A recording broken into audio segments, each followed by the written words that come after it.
día a día, alimentándonos de la palabra del Señor. En la voz de Monseñor Enrique Díaz, fortalezcamos nuestra fe. Seamos testigos de Jesús vivo y resucitado. Aliméntame, sáname, acompáñame. 9 de noviembre, dedicación de la Basílica de San Juan de Letrán. Evangelio de San Juan, capítulo 2, versículos del 13 al 22. Cuando se acercaba la Pascua de los judíos, Jesús llegó a Jerusalén y encontró en el templo a los vendedores de bueyes, ovejas y palomas, y a los cambistas con sus mesas. Entonces hizo un látigo de cordeles y los echó del templo con todo y sus ovejas y bueyes. A los cambistas les volcó las mesas y les tiró al suelo las monedas, y a los que vendían palomas les dijo: quiten todo de aquí y no conviertan en un mercado la casa de mi Padre. En ese momento sus discípulos se acordaron de lo que estaba escrito: el celo de tu casa me devora.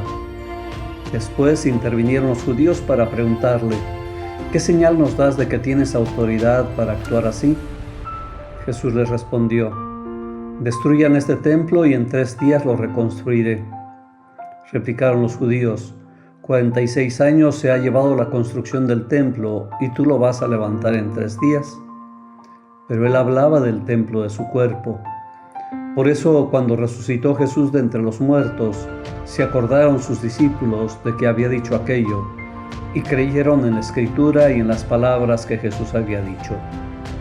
Palabra del Señor. La festividad de la dedicación de la Basílica de Letrán nos da la oportunidad de reflexionar en los diferentes sentidos que ha tomado la palabra templo, de mucha importancia para nuestra vida espiritual y comunitaria. El pueblo de Israel tenía un solo templo y en él se congregaban todas las tribus, los pueblos y gentes de toda la nación. Era único y no solamente se apreciaba por su gran construcción, sino se tenía como un signo verdadero de la presencia de Dios. A él debían acudir todos los israelitas a presentar sus ofrendas y a hacer sus oraciones y promesas. Así se percibe como una fuente de salvación en la primera lectura que hoy nos ofrece Ezequiel. Del templo brota el agua viva que sostiene al pueblo. Tanta importancia adquirió el templo que fue desplazando su verdadero sentido y se tornó en una fuente de poder, tanto económico como político, manipulando su sentido religioso. San Juan nos narra los continuos enfrentamientos de Jesús con quienes ostentaban autoridad en el templo y sus críticas duras a las actitudes de quienes por una parte se aprovechaban del templo, pero por otra lo desprestigiaban. La escena de este día nos muestra a Jesús expulsando a los mercaderes, volcando las mesas y recriminando a los vendedores de palomas la profanación que se ha hecho del templo al convertirlo en un mercado. Pero al mismo tiempo se presenta a Cristo como el nuevo templo, desplazando el lugar de la presencia de Dios a su propia persona y, con otros pasajes, manifestándonos que a Dios se le puede encontrar en todo sitio donde se le adore en espíritu y verdad.